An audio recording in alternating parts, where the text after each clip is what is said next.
Hello champions, welcome to వేదాంత తెలుగు. నా పేరు అజయ్ కుమార్, మీ biology master teacher. And ఇవాళ మనం ఫిజియోథెరపీ లేదంటే బ్యాచులర్స్ ఇన్ ఫిజియోథెరపీ బీపీటీ లేదంటే ఓవరాల్ ఫిజియోథెరపీ కోర్స్ గురించి పూర్తిగా ఇన్ఫర్మేషన్ తెలుసుకోబోతున్నాం. అయితే ఫిజియోథెరపీ కోర్సులో ఏం జరుగుతుంది, మీరు ఏం చేస్తారు ఆ కోర్స్ జాయిన్ అవుతే, మీ ఫ్యూచర్ ఎలా ఉంటుంది, మీ కెరియర్ ప్రాస్పెక్ట్స్ ఎలా ఉంటుంది, ఎంత శాలరీ మీరు ఎక్స్పెక్ట్ చేయొచ్చు, ఫిజియోథెరపీ జాయిన్ అవుతున్నారంటే మీకు ఎంతవరకు మీకు ఫీజు ఉండొచ్చు. ఓకే, అది కాకుండా తెలంగాణ ఇంకా ఆంధ్రప్రదేశ్లో టాప్ కాలేజెస్ ఏమిటంటున్నాయి ఫిజియోథెరపీ మీరు ప్రిఫర్ చేయడానికి. ఓకే, మీ కట్ ఆఫ్స్ ఎంతవరకు ఉండొచ్చు, అడ్మిషన్ ప్రాసెస్ ఎలా జరుగుతున్నది, ఎంసెటా ఇంటర్మీడియట్ మార్క్స్ త్రూగానా, ఇవన్నీ ఇవాళ మనం డిస్కస్ చేసుకోబోతున్నాం. ఓకే, సో డెఫినెట్లీ ఈ సెషన్ ఎండ్ వరకు చూడండి, పూర్తి ఇన్ఫర్మేషన్ మీకు దొరుకుతుంది. దాని తర్వాత మీరు ఒక ఇన్ఫార్మ్ డెసిజన్, ఒక క్లియర్ డెసిజన్ తీసుకోగలుగుతారు. మీరు ఫిజియోథెరపీ కోర్స్ మీకోసం కరెక్టా, మీరు చేయొచ్చా, మీకు నిజంగా దాంట్లో ఇంట్రెస్ట్ ఉందా అంటే దాని గురించి మీకు ఇంకా ఇన్ఫర్మేషన్ కావాలన్నా కూడా నేను దానికోసం ప్రొవైడ్ చేస్తాను. కింద కమెంట్ సెక్షన్లో మీరు తర్వాత చెప్పచ్చు. సో మొదలెట్టేద్దాం మరి. సో అన్నిటికన్నా ఫస్ట్ మనం చూసుకుంటే ఫిజియోథెరపీ అంటే ఏమిటి. సో ఫిజియోథెరపీని మనం బ్యాచులర్స్ ఇంకా మాస్టర్ కోర్సులో చదువుకుంటాం. సో బ్యాచులర్ కోర్స్ని బీపీటీ అంటారు, బ్యాచులర్స్ ఆఫ్ ఫిజియోథెరపీ అంటారు. ఒక ఫిజియోథెరపిస్ట్ సిమిలర్ టు ఒక డాక్టరే అనమాట. మీరు ఒకసారి ఫిజియోథెరపీ కంప్లీట్ చేస్తే ఓకే, మీ పేరు ముందు డాక్టర్ అనేది తగులుతుంది. తగిలిన తర్వాత లాస్ట్లో బ్రాకెట్స్లో బీపీటీ అని పెడతారనమాట. అంతేగాని మీరు ఒక డాక్టరే యాక్చువల్గా చెప్పాలంటే ఒకసారి మీ ఫిజియోథెరపీ కంప్లీట్ చేస్తున్నారంటే. మీరు ఆలోచిస్తే దగ్గర మనకి ఏదైతే 4.5 years కోర్సు, అందులో 4 ఏళ్ళు మీరు చదువుకుంటారు, ఇంకో 6 నెలలు మీరు ఇంటర్న్షిప్ చేస్తారు. 4 ఏళ్ళు చదువుకుంటారు, 6 నెలలు ఇంటర్న్షిప్ ఉంటుంది. అయితే దీనికి అడ్మిషన్ ఎలా జరుగుతున్నది అంటే 2 ప్రాసెస్లు ఉన్నాయి. ఇంటర్ మార్క్స్ లేదంటే ఎంసెట్ ఏదైనా జరగచ్చు. అయితే ఇప్పటివరకు మనకు ఒక క్లియర్ నోటిఫికేషన్ అనేది లేదు. ఓకే అంటున్నారు, ఎంసెట్ మార్క్స్ త్రూగా కూడా అడ్మిషన్ ఇస్తామంటున్నారు, కొన్ని ఇంటర్మీడియట్ మార్క్స్ త్రూగా కూడా అడ్మిషన్ ఇస్తామంటున్నారు. సో ఒక క్లియర్ కట్ నోటిఫికేషన్ అనేది ఇప్పటివరకు క్లియర్గా చెప్పడం జరగలేదు. అయితే కొన్ని చోట్ల ఇప్పుడు for suppose Nizam institute of medical sciences ఉంది. Okay, Nizam institute of medical sciences హైదరాబాద్లో వాళ్ళు క్లియర్గా చెప్పారు, మీరు ఇంటర్ మార్క్స్ తీసుకొని వచ్చినా ఎంసెట్ మార్క్స్ తీసుకొని వచ్చినా రెండిటి మీద మేము బేస్ చేసుకొని నేను మీకు సీట్ అనేది ఇస్తాము. అక్కడ ఫీజు అదన్నీ కూడా వాళ్ళు అనౌన్స్ చేశారు, వాళ్ళ వెబ్సైట్లో మీరు వెళ్ళి చూడొచ్చు. ఓకే, సో ఇలాగా అన్ని చోట్ల మనకి ఒక క్లియర్ కట్ ఇన్ఫర్మేషన్ ఇవ్వడం జరగలేదు. ఇప్పటి వరకు చూసుకుంటే ఫిజియోథెరపీలో చూసుకుంటే యాక్చువల్గా మీకు ఇంటర్మీడియట్ మార్క్స్లో ఇవ్వడం జరిగింది. మీ ఇంటర్ మార్క్స్ ఏవైతే ఉన్నాయో ఆ ఇంటర్ మార్క్స్తో మీరు అక్కడికి యాక్చువల్గా వెళ్ళి ఫామ్ అది ఫిల్ చేసి మీరు అడ్మిషన్ తీసుకోవాలని ట్రై చేస్తే మీ గ్రూప్ మార్క్స్ ఏవైతే ఉన్నాయో, ఎస్పెషల్గా బయాలజీ గ్రూప్ మార్క్స్ అంటే బాటనీ, జువాలజీ, ఫిజిక్స్, కెమిస్ట్రీ ఏవైతే ఉన్నాయో ఆ మార్క్స్ని బట్టి వాటిని టోటల్ చేసి వాటిలో ఎంత పర్సెంటేజ్ మీకు వచ్చింది ఆ పర్సెంటేజ్ని బట్టి అందరిది మార్క్స్ చెక్ చేసి దాన్ని బట్టి మీది ర్యాంక్ అది ఇచ్చి దాని తర్వాత మీకు అంటే మీ మెరిట్ని బట్టి అనమాట. దీన్నే మనం మెరిట్ స్కోర్ అంటాం. సో ఆ మెరిట్ని బట్టి మీకు అడ్మిషన్ ఇవ్వడం జరిగింది. సో ఇది చేంజ్ అవ్వచ్చు, ఓకే, లేదంటే సేమ్ అయినా ఉండొచ్చు. మనకు ఒక ఇన్ఫర్మేషన్ ప్రాపర్గా వచ్చిన తర్వాత నేను మీకు డెఫినెట్గా తెలియజేస్తాను. ఫర్ సపోజ్ అలాంటి క్లియర్ ఇన్ఫర్మేషన్ ఆల్రెడీ వచ్చేసింది సార్, మీకు తెలియపోవచ్చు అంటే, మీకు తెలుసు అన్నా కూడా మీరు డెఫినెట్గా కామెంట్ సెక్షన్లో చెప్పచ్చు. ఫ్యూచర్లో నాకేమైనా వెంటనే ఇప్పుడు ఇవాళే తెలిసినా కూడా నేను మీకు త్వరగా వచ్చి చెప్తాను దీని గురించి. అది అనమాట. సో నేను క్లియర్గా చెప్తున్నాను, నాకు ఇప్పటివరకు తెలిసినంత వరకు అయితే ఇంటర్ మార్క్స్ త్రూగా ఇచ్చారు. ఈ ఇయర్ అది మారచ్చు. ఓకే, అది అనమాట. నెక్స్ట్ ఫర్దర్ వెళ్తూ దీంట్లో శాలరీ ఎంత ఉండొచ్చు అంటే, మీరు ఒకసారి బీఎస్సీ ఇన్ ఫిజియోథెరపీ కంప్లీట్ చేశారంటే దగ్గర 3 lakhs per year శాలరీ ఉండొచ్చు. అండ్ ఎక్స్పీరియన్స్ తోటి దగ్గర 5 to 6 lakhs per year వరకు అది అవ్వచ్చు కూడా. ఓకే, అది కాకుండా ఫర్దర్ ఆప్షన్స్ చూసుకుంటే మాస్టర్స్ చేయొచ్చు మీరు ఎంపీటీ. దీంట్లో స్పోర్ట్స్ ఫిజియోథెరపీ అలాంటి బోల్డ్ మళ్ళీ ఫీల్డ్స్ ఉన్నాయి. ఓకే, సో ఫిజియోథెరపీకి యాక్చువల్గా చాలా మంచి స్కోప్ కూడా ఉంది, నేను మీకు ఫర్దర్ ఎక్స్ప్లెయిన్ చేస్తాను. పిహెచ్డీ కూడా ఉంది అందులో. ఓకే, సో మనం ఫస్ట్ ఏం చేస్తాం అంటే ఆంధ్ర ఇంకా తెలంగాణలో టాప్ కాలేజెస్ ఏమిటున్నాయో చూసుకుందాం. అయితే ఒక ఇంపార్టెంట్ విషయం నేను మీకు చెప్పేస్తాను, ఫిజియోథెరపీలోని ఎక్కువ గవర్నమెంట్ కాలేజెస్ లేవు. మోస్ట్ ఆఫ్ ద కాలేజెస్ ఏవైతే మీరు చూస్తున్నారో అన్నీ private colleges. So government colleges ఎక్కువ లేకపోవడం వల్ల ఫీజు కొంచెం ఎక్కువ ఉండొచ్చు. కాకపోతే వాళ్ళు అంత కూడా ఎక్కువ పెట్టరు. మ్యాక్సిమం అందరూ స్టూడెంట్స్ వచ్చి జాయిన్ అవ్వాలని వాళ్ళు మరీ ఎక్కువ పెట్టేసినా కూడా ప్రాబ్లమే. కాబట్టి మీకు ఫీజు అనేది కొన్ని చోట్ల మీరు కౌన్సిలింగ్ త్రూగానో లేదంటే నార్మల్గా మెరిట్ త్రూగా వెళ్తున్నారు అంటే ఫీజు అనేది నార్మల్గా ఉంటుంది, నామినల్గానే ఉంటుంది. So no need to worry. కొన్ని ప్రైవేట్ కాలేజెస్లో ఓకే ఫీజు అనేది కొంచెం ఎక్కువ ఉంటుంది అంతే. ఓకే, అది అనమాట.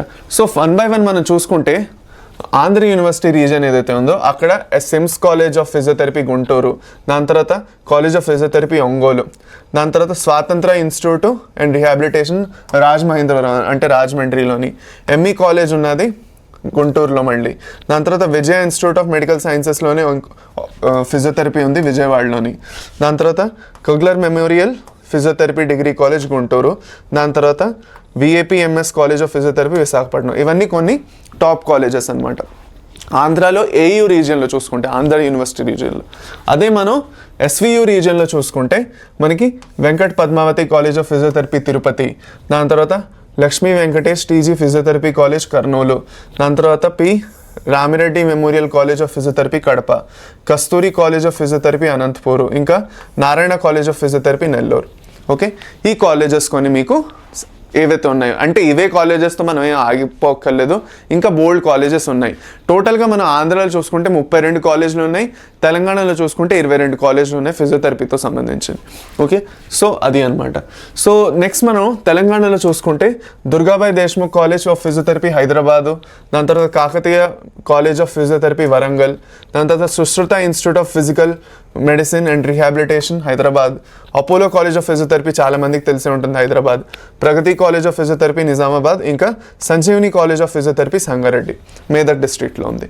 ఓకే, సో ఇవి మీకు తెలంగాణలో ఉన్న టాప్ ఫిజియోథెరపీ కాలేజెస్. అయితే ఇక్కడ ఫిజియోథెరపీలో నేను మీకు చెప్పినట్టు టోటల్ నెంబర్ ఆఫ్ కాలేజెస్ ఆంధ్రాలో 32, తెలంగాణలో 22. ఫీ స్ట్రక్చర్ నేను దగ్గర మీకు 1.5 to 3 lakhs మధ్యలో ఉంటుంది మీకు దీని ఫీజు. అంటే కొన్ని కాలేజెస్లో ఇంకొంచెం తక్కువ ఉండడానికి ఛాన్సెస్ చాలా తక్కువ, కాకపోతే ఇంకా ఎక్కువే ఉండొచ్చు. కొన్ని ప్రైవేట్ కాలేజెస్లో కొంచెం అంటే ఫర్ సపోజ్ సీట్స్ డిమాండ్ పెరిగిందంటే పెంచుతారు, కొంచెం ప్రతి ఇయర్ మారుతూ ఉంటుంది. సో ఇది బేసిక్గా మీకు ఓకే ఫిజియోథెరపీ గురించి డీటెయిల్స్. అయితే ఇంకొన్ని విషయాలు మనం డిస్కస్ చేసుకుంటే, ఫిజియోథెరపీలో యాక్చువల్గా మీరు ఏం చేస్తారు, మీరు ఈ కోర్స్ జాయిన్ అవుతున్నారు అంటే ఈ కోర్స్లో మీరు యాక్చువల్గా ఎలాంటి ట్రీట్మెంట్స్ కోసం చూసుకుంటారు అంటే, first of all you will be mostly affiliated with ortho doctors, ఇంకా న్యూరో డాక్టర్స్ ఎవరైతే ఉన్నారో, ఓకే ఆర్థోపెడిక్ డాక్టర్స్ ఇంకా న్యూరాలజిస్ట్ ఎవరైతే ఉంటారో వాళ్ళతో మీరు ఎక్కువగా అఫిలియేటెడ్ ఉంటారు. ఎందుకంటే మీరు ఫిజియోథెరపీలో మీరు చేసేది ఏంటి అంటే, ఎక్కువగా ఫర్ సపోజ్ ఒకరికి ఫర్ సపోజ్ యాక్సిడెంట్ అయింది, దానివల్ల వారికి చాలా ఎక్కువగా స్ప్రెయిన్ అది అయింది, లేదంటే ఫ్రాక్చర్ అయింది. సో రిహాబిలిటేషన్ కోసం ఓకే ఫర్ సపోజ్ స్పోర్ట్స్ ఆడుతున్నప్పుడు కాలు అది బెణకడం, లేదంటే హెవీగా స్ప్రెయిన్ అవుతాయి. స్పోర్ట్స్లో చాలా పెద్ద ఇంజరీస్ కూడా జరుగుతుంటాయి. సో అలాంటప్పుడైనా, లేదంటే పెద్దవాళ్ళు ఉన్నారు, ఏజ్డ్ జీరియాట్రిక్ పాపులేషన్ ఉన్నారు, వాళ్ళకి కీళ్ళ నొప్పులు ఉంటాయి, దాని తర్వాత వేరే వాళ్ళకి హెల్త్ ఇష్యూస్ లేదంటే జాయింట్ ఇష్యూస్ అవి ఉంటాయి. ఇలాంటప్పుడు యాజ్ అ ఫిజియోథెరపిస్ట్ మీరు ఏం చేస్తారంటే, మీరు వెళ్ళి వాళ్ళని యాక్చువల్గా మూమెంట్ అనేది చేపిస్తారు వాళ్ళ చేత. వాళ్ళు యాక్చువల్గా ఆ టైంలో మూవ్ అవ్వలేరు, లేదంటే నడవలేరు, లేదంటే చాలా తక్కువ నడవగలరు. ఓకే, అలాంటప్పుడు మీరు ఏం చేస్తారంటే వాళ్ళకి పర్సనల్గా మీరు వాళ్ళకి ఒక థెరపిస్ట్ లాగా ఫిజియోథెరపిస్ట్ లాగా మీరు ఏం చేస్తున్నారంటే వాళ్ళకి మీరే ఎక్సర్సైజ్లో చేపిస్తారు. ఓకే, వేరే టైప్స్ ఆఫ్ మూమెంట్స్ చేపిస్తారు వాళ్ళ బాడీలోని. ఫస్ట్ సపోజ్ ఇక్కడ నొప్పి అయిందంటే ఇక్కడ డిఫరెంట్ టైప్స్ ఆఫ్ మూమెంట్స్ చేపించి వాళ్ళకి రిలీఫ్ తెప్పిస్తారు. అది కాకుండా you will be learning a lot of machines కూడా, కొన్ని మెషిన్స్ అవి ఉంటాయి, ఆ మెషిన్స్ త్రూగా కూడా ట్రీట్ చేయడం. ఓకే, కొన్ని ఎలక్ట్రోడ్స్ ఉంటాయి, ఎలక్ట్రోడ్స్ అలా ప్లేస్ చేసి దాని త్రూగా ట్రీట్మెంట్ చేయించడం. అలాంటి బోల్డ్ ప్రొసీజర్స్ ఉన్నాయి. దాంట్లో మళ్ళీ స్పెషలైజేషన్స్ ఉన్నాయి. నేను అన్నట్టు స్పోర్ట్స్ ఫిజియోథెరపీ అని స్పెషలైజేషన్ ఉంది, అవన్నీ స్పెషలైజేషన్స్ కూడా ఉన్నాయి. సో స్కోప్ అయితే చాలా ఉన్నది. ఓకే, మీరు నిజంగా ప్యాషనేట్, మీరు నిజంగా యాక్చువల్గా పెద్దవాళ్ళకైనా స్పోర్ట్స్కైనా లేదంటే యాక్సిడెంట్తో ప్రోన్ ఎవరైతే ఉన్నారో వాళ్ళకి మీరు ట్రీట్మెంట్ దగ్గరగా ఉండి చేద్దాం అనుకుంటున్నారు. ఓకే, వాళ్ళ లైఫ్లో మీరు రిలీఫ్ అనేది తెచ్చి వాళ్ళ మొహం మీద ఒక స్మైల్ చూడాలనుకుంటున్నారు. ఓకే, మీ ట్రీట్మెంట్ అనేది డైరెక్ట్లీ ఇన్ పర్సన్ చేద్దాం అనుకుంటున్నారు. ట్రీట్మెంట్ అనేది యాక్చువల్గా మీరే చేసి మీరే రెస్పాన్స్ చూద్దాం అనుకుంటున్నారు. సో ఇవన్నీ ఒక డిఫరెంట్ టైప్ ఆఫ్ ఫీలింగ్ అనమాట.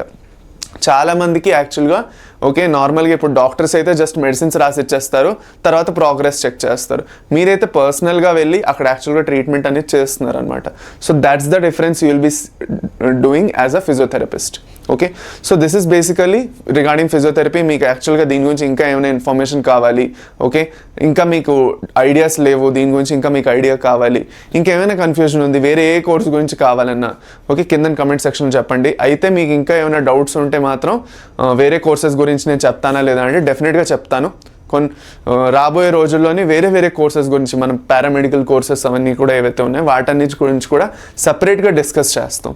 సో డోంట్ వరీ, గ్యారంటీగా జరుగుతుంది ఆ విషయం. ఓకే, మళ్ళీ నెక్స్ట్ సెషన్ ఇలాంటి ఇన్ఫర్మేటివ్ సెషన్లో మళ్ళీ కలుద్దాం. అప్పటి వరకు bye champions, take care, have a nice day.